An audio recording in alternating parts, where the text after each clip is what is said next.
Hello, good morning to all. एक बार फिर से श्री बालाजी एजुकेशन ग्रुप के ऑनलाइन प्लेटफॉर्म पे आप सभी का स्वागत है। Welcome to all.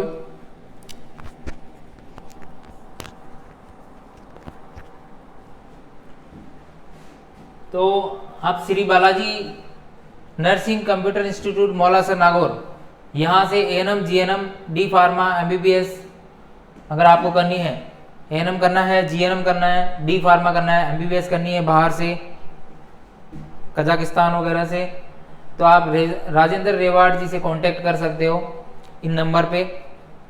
अगर आपको कंप्यूटर कोर्स भी करना है, कुछ आरएससीआईटी, टेली, पीजीडीसीए, तो भी आप श्री बालाजी इंस्टीट्यूट पे कांटेक्ट कर सकते हो। तो आज हम पढ़ेंगे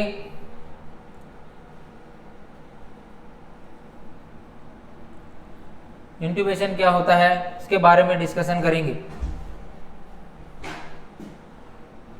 तो एंडोट्रेकियल इंट्यूबेशन क्या है?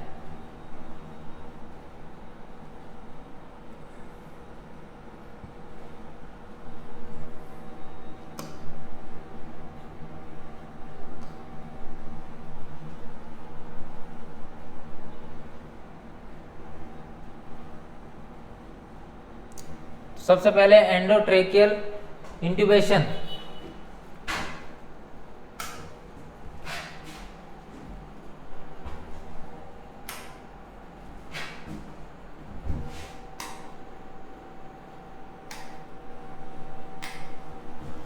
तो एंडोट्रेकियल इंट्यूबेशन यह है प्रोसीजर है जिसमें ट्रेकिया, जो एंडोट्रेकियल ट्यूब को नाक या मुंह के द्वारा ट्रेकिया में इंसर्ट करवाते हैं।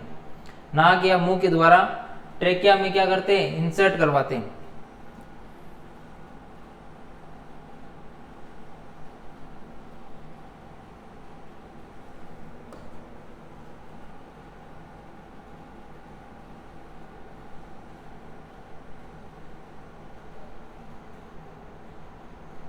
तो एंडोट्रेकियल ट्यूब, इसमें क्या होता है? नाक के द्वारा या मुंह के द्वारा क्या करते हैं? ट्यूब को ट्रेकिया के अंदर इंसर्ट करवाते हैं। ट्रेकिया के अंदर क्या करते हैं? इंसर्ट करवाते हैं। तो वो एंडोट्रेकियल इंट्यूबेशन कहलाता है।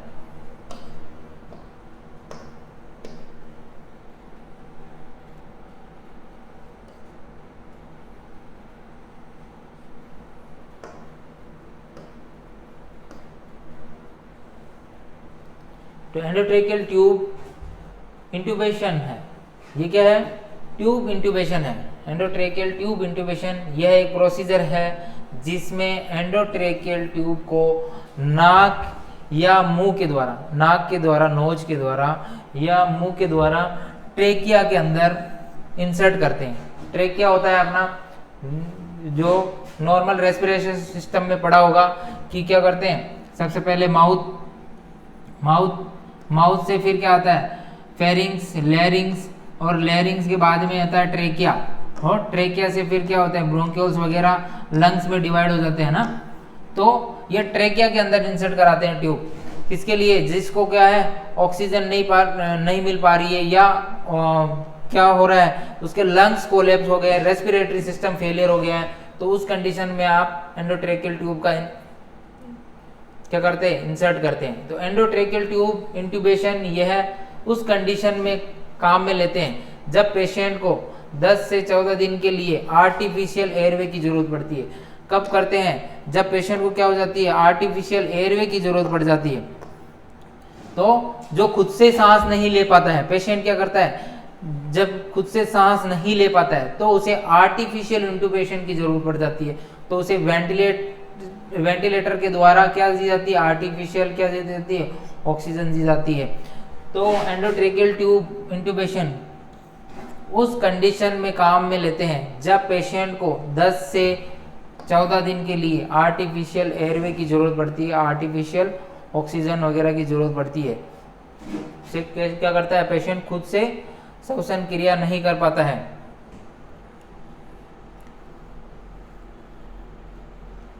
देखो इसके अंदर, इस डायग्राम के अंदर मैं बता देता हूं।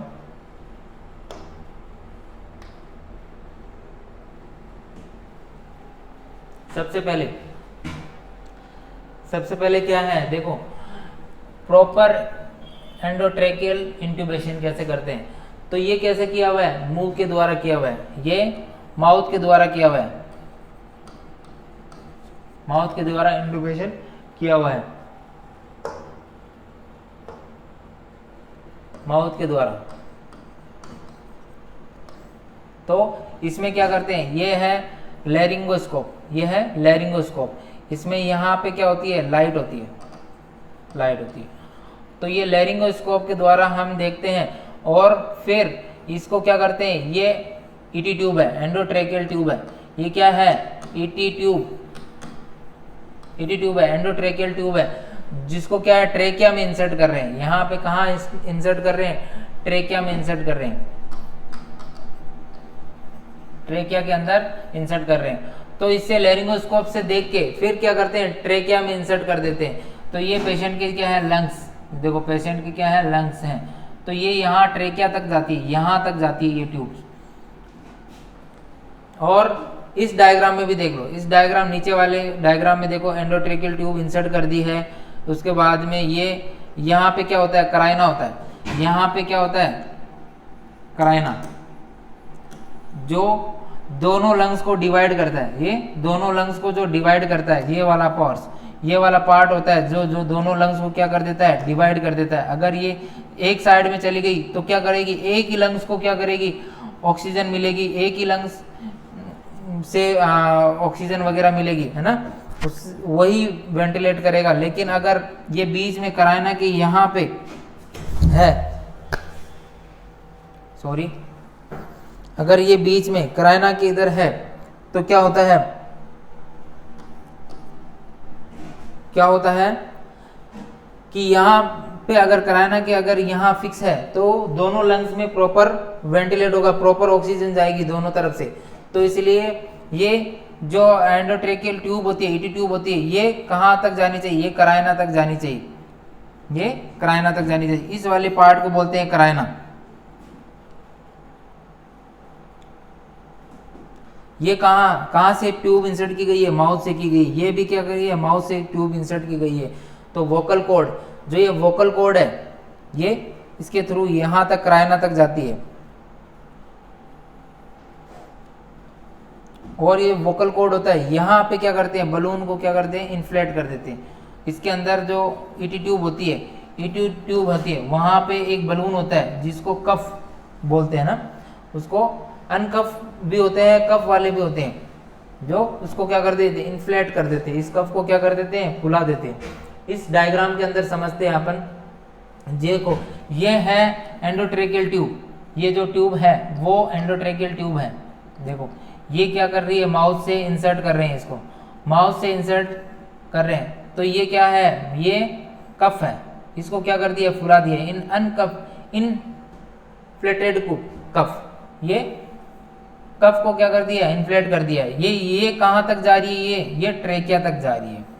ये कहाँ तक जा रही है, ट्रेकिया में जा रही है। यहाँ पे क्या होता है, वोकल कॉर्ड, ये वाला होता है वोकल कॉर्ड। ये वोकल कॉर्ड जस्ट ये इसोफेगस जो रहती है अपने माउथ से या पीछे की तरफ, यहाँ जो फूड जाता है इसोफेगस के थ्रू, कहाँ जाता है, फूड जाता है। और यहाँ से अपन O2 वगैरह लेते हैं, ऑक्सीजन लेते हैं, CO2 को बाहर निकालते हैं श्वसन क्रिया में ट्रेकिया से।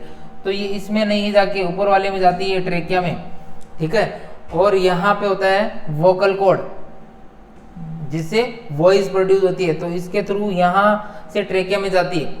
और ये पेशेंट की टंग है, ये यहाँ पे टंग है,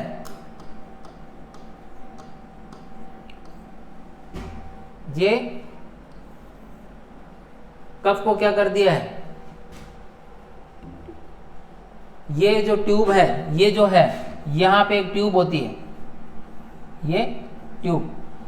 तो इसमें जब कफ को इन्फ्लाम करते हैं, जब कफ को फुलाते हैं, तो ये क्या करते हैं, ये यहाँ पे ये फूल जाती है। तो ये कफ इन्फ्लेटिंग ट्यूब, ये जो ट्यूब है वो कफ इन्फ्लेटिंग ट्यूब है, ये भी फूल जाती है। जब उसमें एयर पुश करते हैं तो ये बलून, ये कफ इन्फ्लाट होता है, फूलता है। तो यहाँ पे एक और रहती है, कफ इन्फ्लेटिंग ट्यूब रहती है छोटी सी, उसमें भी एयर सी भर जाती है, जिससे पता चल जाता है कि ये कफ इन्फ्लाम हो गया है। तो ये होता है माउथ से अगर इंट्यूबेशन किया जाए, अगर माउथ से इंट्यूबेशन किया जाए तो इस तरीके से किया जाता है। तो ये क्या है, जब पेशेंट, अगर पेशेंट को आर्टिफिशियल क्या करनी है, आर्टिफिशियल अगर ऑक्सीजन देनी है तो पेशेंट को इंट्यूबेशन किया जाता है। पेशेंट का अगर आर्टिफिशियल एयरवे की जरूरत पड़ती है तो इंट्यूबेशन किया जाता है। इसका पर्पज क्या रहता है, अब इसका उद्देश्य क्या रहता है, क्यों इसको इंट्यूबेशन करते हैं, इसका क्या पर्पज रहता है, मेन पर्पज क्या रहता है, उद्देश्य क्या रहता है, to maintain patient airway, patient का एयरवे मेंटेन करने के लिए, है ना, पेशेंट का क्या करने के लिए, एयरवे मेंटेन करने के लिए इंट्यूबेशन किया जाता है। टू एडमिनिस्टर O2, O2 को देने के लिए, पेशेंट को ऑक्सीजन देने के लिए इंट्यूबेशन किया जाता है। सबसे पहला रीजन है to maintain patient airway, patient का एयरवे मेंटेन करने के लिए इंट्यूबेशन किया जाता है।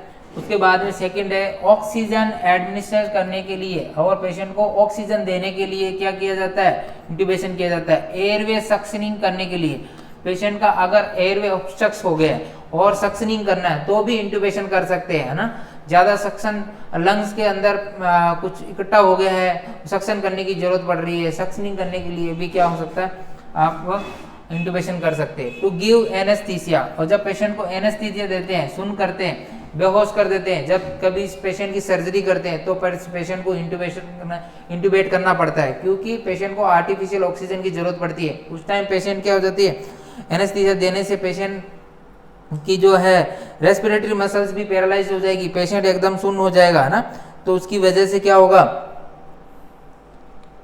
उसकी वजह से पेशेंट को इंट्यूबेट करना पड़ेगा। तो इसलिए जब एनेस्थीसिया दिया जाता है तब भी पेशेंट को क्या करना चाहिए, इंट्यूबेट करना चाहिए, क्योंकि एनेस्थीसिया की वजह से रेस्पिरेटरी मसल्स वगैरह भी क्या हो जाएगी, पैरालाइज हो जाएगी, पेशेंट एकदम अनकॉन्शियस हो जाएगा, तो रेस्पिरेटरी मसल्स वगैरह काम नहीं करेगी तो पेशेंट की डेथ हो सकती है। इसलिए आर्टिफिशियल ऑक्सीजन देने के लिए, आर्टिफिशियल वेंटिलेट करने के लिए पेशेंट को क्या कर देते हैं, इंट्यूबेट कर देते हैं, ठीक है। उसके बाद में टू एडमिनिस्टर ड्रग्स, और कुछ ड्रग्स देने के लिए, जैसे ब्रोंकोलाइटर ड्रग्स होती है जो ब्रोंक्यूल्स को डायलेट करती है, जैसे लंग्स होता है, मैंने बताया था लंग्स होता है ना, जो ये ट्रेकिया है, ट्रेकिया के बाद में ये क्या होता है, ब्रोंक्यूल्स वगैरह होती है, ब्रोंक्यूल्स में सब ब्रोंक्यूल्स डिवाइड हो जाती है। उसके बाद में एलोलाई वगैरह होती है, ये लंग्स है, ये दो लंग्स होते हैं, इसके बीच में हार्ट होता है, तो ये इधर से, है ना, ये ऑक्सीजन का आदान प्रदान करने का काम करती है। ये क्या करती है, ऑक्सीजन को ऑक्सीजन लेती है, CO2 को बाहर निकालती है।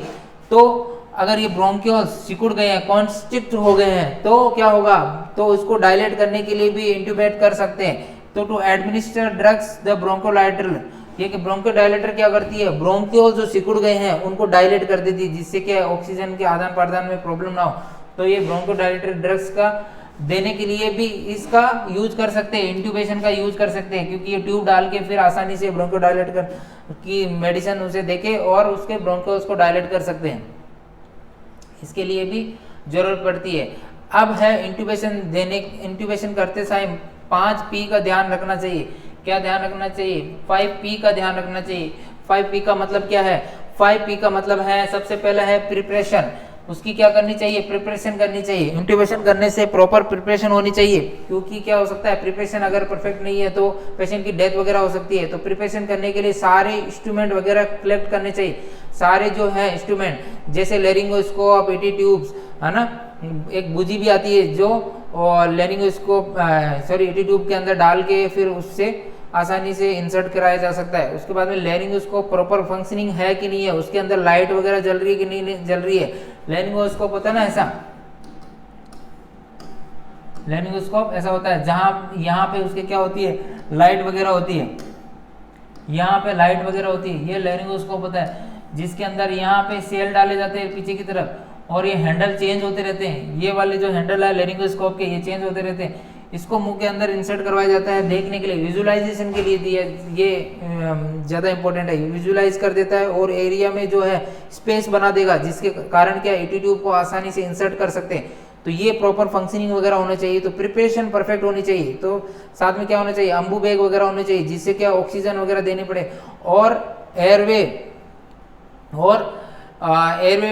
मेंटेन करने के लिए क्या होना चाहिए, वेंटिलेटर वगैरह नज़दीक में होने चाहिए, वेंटिलेटर की ट्यूबिंग वगैरह सही से परफेक्ट होनी चाहिए, काम कर रहा है कि नहीं कर रहा है, सॉकेट वगैरह चेक करना चाहिए, लाइट की व्यवस्था वहाँ पे है कि नहीं है, वेंटी वगैरह जो प्रॉपर वर्क कर रहा है कि नहीं कर रहा है, वेंटी की जो ट्यूबिंग वगैरह है वो सही है कि नहीं है। उसके बाद में आपके पास एयरवे है कि नहीं है, पेशेंट को एयरवे डालना पड़ता है, माउथ एयरवे जो है, ओरोफेंजियल एयरवे वगैरह वो है कि नहीं है, ईटी ट्यूब परफेक्ट साइज की है कि नहीं है, परफेक्ट साइज, बच्चों की अलग साइज होती है, बड़ों की अलग साइज होती है, उसी साइज की नहीं है कि नहीं है, वो सब प्रिपरेशन साथ में करनी है ना। ये सब प्रिपरेशन एकदम परफेक्ट जो है प्रिपरेशन होनी चाहिए, तभी इंट्यूबेशन किया जाता है, ठीक है।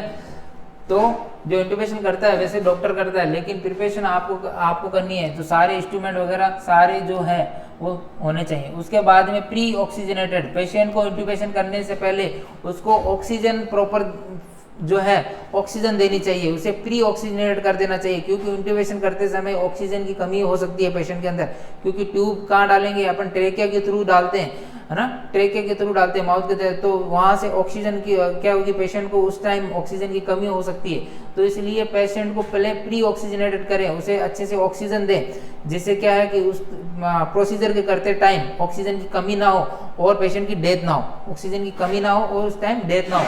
उसके बाद में प्री ट्रीटमेंट, पेशेंट को ट्रीटमेंट दिया जाना चाहिए, है ना, ऑक्सीजन देने के बाद में क्या करना चाहिए, पेशेंट को प्री ट्रीटमेंट दिया जाना है। प्री ट्रीटमेंट देने से मतलब है कि सिक्रेशन को कम करने वाली मेडिसिन जो होती है वो देनी चाहिए। उसके बाद में पेशेंट को थोड़ा सेडेट कर सकते हैं, क्योंकि वो डिसओरिएंटेड वगैरह होगा, इंट्यूबेशन करने नहीं देगा। अगर पेशेंट कॉन्शियस वगैरह है तो उसे एनेस्थीसिया वगैरह जैसे देते हैं, एनेस्थीसिया वाले पेशेंट जैसे किसी की सर्जरी करनी हो तो उसे एनेस्थीसिया देके उसे सेडेट करते हैं, फिर इंट्यूबेशन करते हैं। नहीं तो क्या होगा, पेशेंट अगर अच्छे से कॉन्शियस है और अगर उसको एंटी ट्यूब डालेंगे, एंडोट्रेकियल ट्यूब डालेंगे, तो वो क्या करेगा, डिसओरिएंटेड हो जाएगा और ट्यूब डालने देगा, और उसकी वजह से ज़्यादा प्रॉब्लम हो सकती है, इंजरी हो सकती है, माउथ में इंजरी हो सकती है।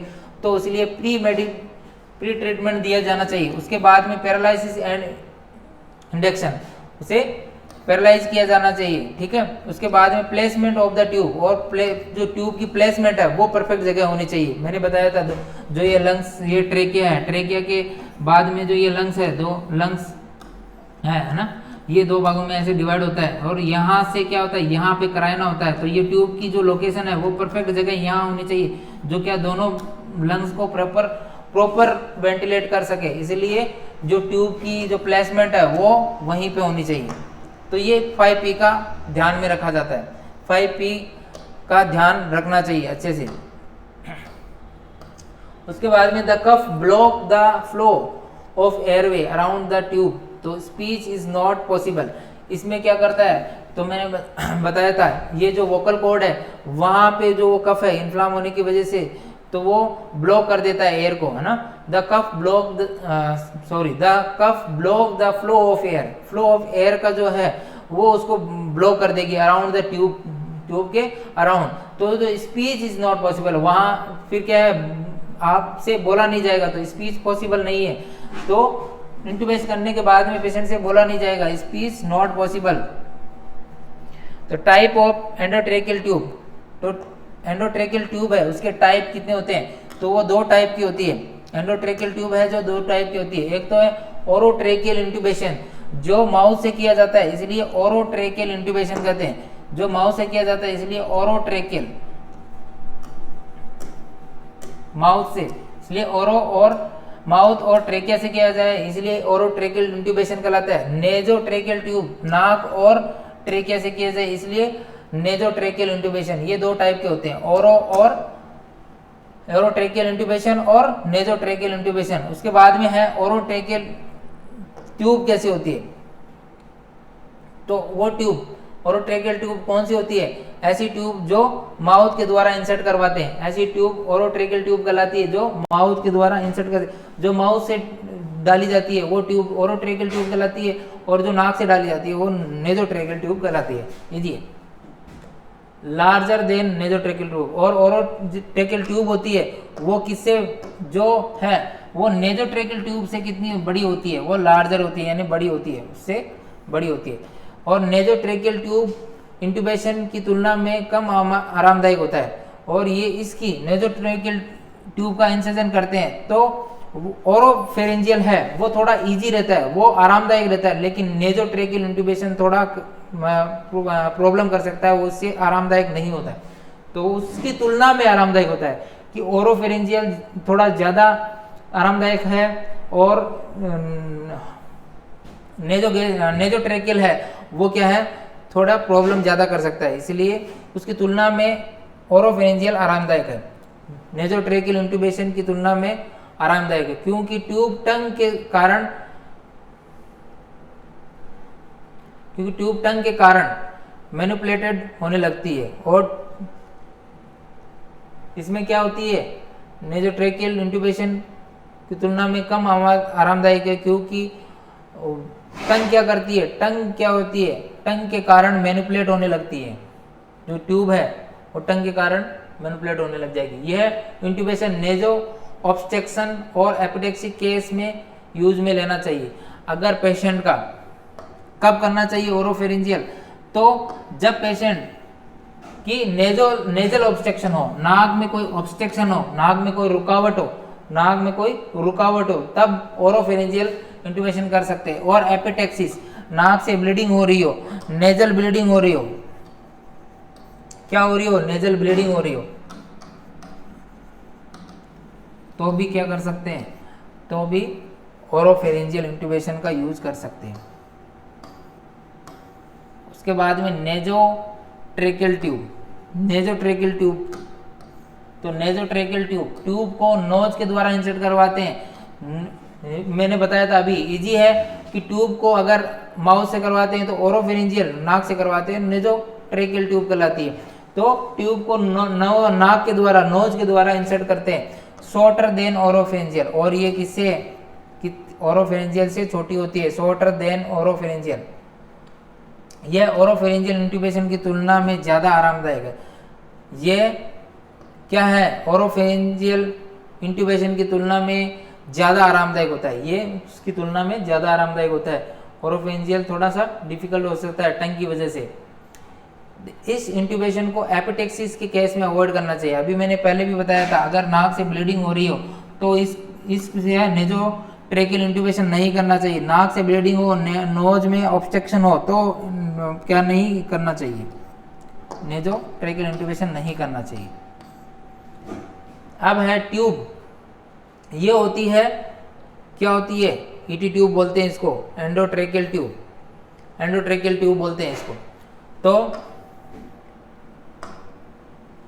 एंडोट्रेकियल ट्यूब में जो ये आगे का हिस्सा है इसको क्या बोलते हैं, बेवेल बोलते हैं, इसको बेवेल बोलते हैं। जो ये आगे का हिस्सा होता है इसको बेवेल बोलते हैं, इसको मूर्फी आइज बोलते हैं। यहाँ पे गोला सा निशान होता है उसको मूर्फी आइज बोलते हैं, और ये जो गोल सा है इसको कफ बोलते हैं, ये क्या करते हैं, यहाँ से फुलाते हैं इसको, कफ को सिरिंज से, तो ये बलून फूल जाता है, इसको कफ बोलते हैं। ये वोकल कॉर्ड गाइड है कि कितना इंसर्ट करना है ना। इसमें नंबर होते हैं जैसे 18, 20, 22, 24 पीवीसी ट्यूबिंग रहती है। उसके बाद में ये रहता है पाइल, इसको क्या बोलते हैं, इसको बोलते हैं पायलट बलून।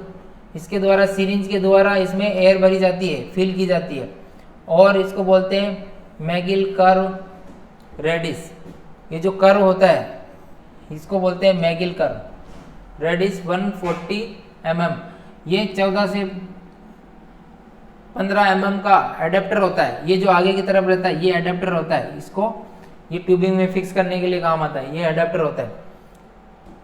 तो ये है, ये कौन सी है, ये वाली है कफ ट्यूब, इसके अंदर कफ है, और जिसके अंदर कफ नहीं होता, ये कफ नहीं होता, वो अनकफ ट्यूब कहलाती है। ये तो एक तो हो गया कि इसके अंदर कफ है इसलिए कफ ट्यूब कहलाती है, अगर इसके अंदर कफ नहीं है तो वो अनकफ ट्यूब कहलाती है। तो दो टाइप की ट्यूब होती है, अभी मैंने बताया था कि ट्यूब कैसे होती है, दो प्रकार की होती है। तो ट्यूब, कफ ट्यूब और अनकफ ट्यूब, जिसके अंदर बीच में ये कफ पाया जाता है ना, ये कफ पाया जाता है, वो तो कफ ट्यूब कहलाती है। जिसके अंदर नहीं होता वो अनकफ ट्यूब कहलाती है। तो cuff tube use in children above 8 year age, जो 8 साल से बड़े बच्चे हैं है ना, उसके अंदर कफ ट्यूब का यूज किया जाता है।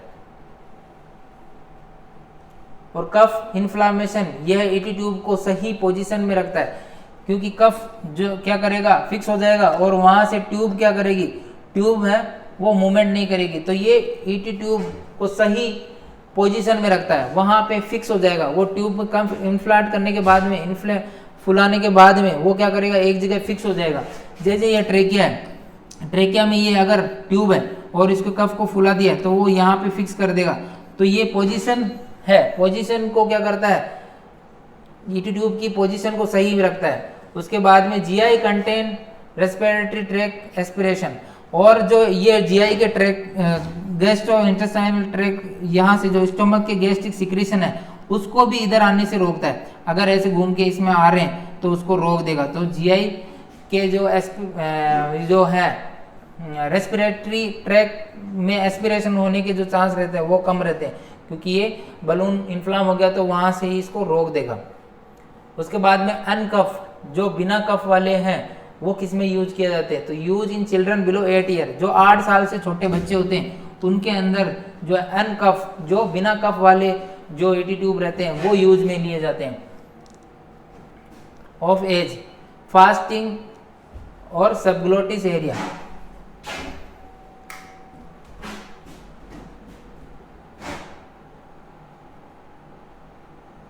Subglottic area narrowing ET tube को प्रॉपर पोजीशन में रखता है। सबग्लोटिक एरिया, जो बच्चों के अंदर सबग्लोटिक एरिया होता है वो ईटी ट्यूब को प्रॉपर पोजीशन में रखता है, इसलिए 8 ईयर से जो छोटे बच्चे हैं उनको में यह यूज में ली जाती है। उसके बाद में प्रोसीजर, प्रोसीजर के अंदर पोजीशन कैसी रहनी चाहिए,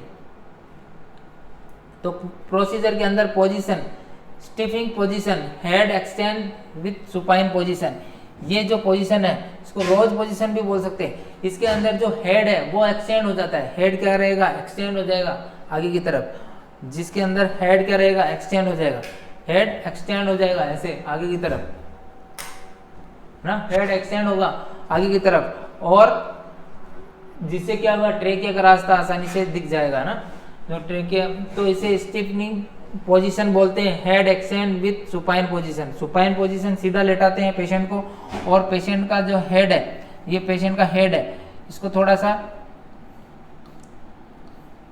पीछे की तरफ एक्सटेंड करेंगे, है ना, सुपाइन पोजीशन में, पेशेंट को सुपाइन पोजीशन में ही लेटाएंगे, ये सुपाइन पोजीशन में, और पेशेंट की हेड को थोड़ा एक्सटेंड कर देंगे। उसके बाद में insert laryngoscope to obtain maximum laryngeal opening to exposure. Laryngoscope क्या करते हैं, इंसर्ट करते हैं, मैंने बताया था लैरिंगोस्कोप होता है ना, एल शेप में, उसको इंसर्ट करते हैं उसे। उसके बाद में इंसर्ट ओरल ट्रेकियल ट्यूब, और लैरिंगोस्कोप डाल के फिर जो ट्रेकियल ट्यूब है उसको डाला जाता है, ओरल ट्रेकियल ट्यूब को डाला जाता है। Placement of ET tube 1 to 2 centimetre above the carina, जो मैंने बताया था कराइना कहाँ होता है, कराइना होता है ट्रेकिया के, जब दोनों लंग्स डिवाइड होते हैं तो यहाँ बीच में कराइना होता है, ये बीच में कराइना होता है ना, ये दोनों लंग्स है, इसके बीच में यहाँ पे कराइना होता है। तो यहाँ के कितना सेंटीमीटर ऊपर, 1 से 2 सेंटीमीटर अबव कराइना, ये जो प्लेसमेंट है ईटी ट्यूब की, जो प्लेसमेंट है वो होनी चाहिए, ईटी ट्यूब की जो प्लेसमेंट है वो वहाँ पे होनी चाहिए। तो infuse 5 to 10 ml air to inflate the cuff, और कफ को फुलाने के लिए कम से कम 5 से 10 ml एयर, जो कफ है, जो ट्यूब का कफ है वो बाहर की तरफ जो ऐसे कफ होता है उसको फुलाने के लिए कम से कम 5 से 10 ml एयर इन्फ्लाम करनी चाहिए, उसके अंदर पुश करनी चाहिए। Check placement of ET tube by bilateral lungs out chest rise visible, और जब है ईटी ट्यूब आपने इंसर्ट कर दिए तो कैसे चेक करोगे, उसकी प्लेसमेंट चेक करने के लिए दोनों लंग्स से साउंड सुनेंगे, बायलैटरल लंग साउंड सुनेंगे, और चेस्ट राइज विजिबल, और चेस्ट जो राइज हो रहा है वो विजिबल हो जाएगा।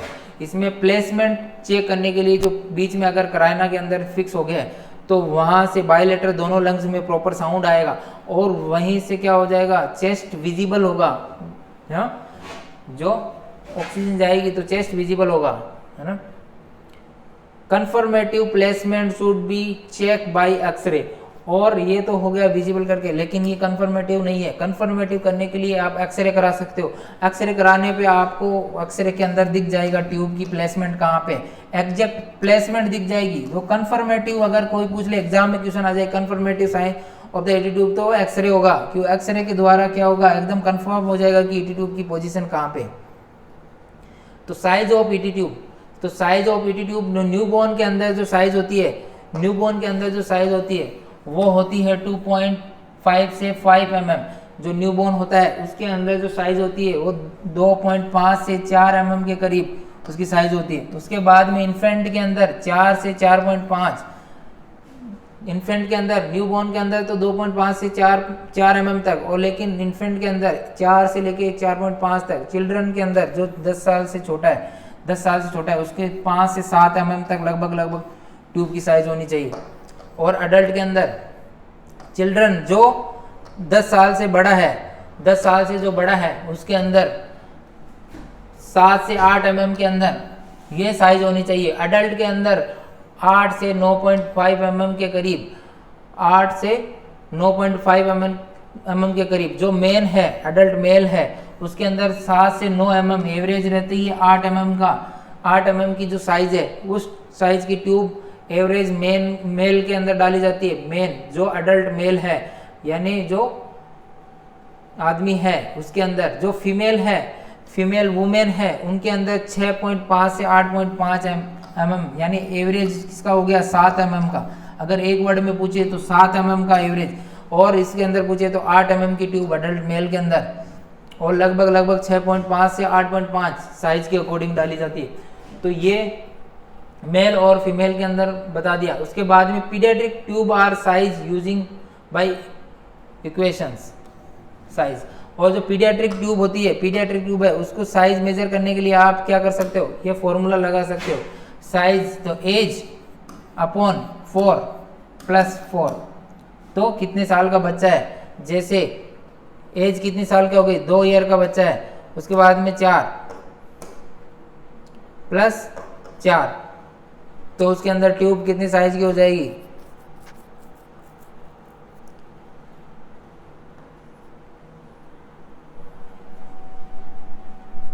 तो उसका इस फॉर्मूले से सॉल्यूशन कर सकते हैं। ठीक है, तो अनकफ ईटी ट्यूब के अंदर, अनकफ अगर ईटी ट्यूब है तो बच्चों के अंदर तो मैंने बताया था अनकफ ईटी ट्यूब भी लगता है, तो इस फॉर्मूले से उसका कैलकुलेशन कर सकते हैं। इस फॉर्मूले से उसका कैलकुलेशन कर सकते हैं। जैसे 4 साल का बच्चा है और 4 साल का है तो 4 से 4 गया तो इसे 4 mm की ट्यूब आएगी, और अगर 2 साल का है तो वो 2 mm के करीब आएगी। ऐसे कैलकुलेशन निकाल लेंगे। तो ये था एक ईटी ट्यूब कैसे इंसर्ट करते हैं। तो ईटी ट्यूब किस तरह से इंसर्ट की जाती है इसके बारे में आई होप आपको समझ में आ गया होगा। इजी प्रोसीजर है। ईटी ट्यूब क्या, ट्रेकिया के अंदर ट्यूब डाली जाती है ना, ट्रेकिया के अंदर जो मैंने डायग्राम के अंदर बताया था, इस ट्रेकिया के थ्रू ट्यूब डाली जाती है जो आर्टिफिशियल वेंटिलेशन के लिए दी जाती है। जिस पेशेंट में अगर एनेस्थीसिया की दिया जा रहा है तो उसके कारण ये सब मैं पढ़ा चुका हूँ। आप क्लास को देखें, लाइक करें, सब्सक्राइब करें और ज़्यादा से ज़्यादा शेयर करें। Thank you so much.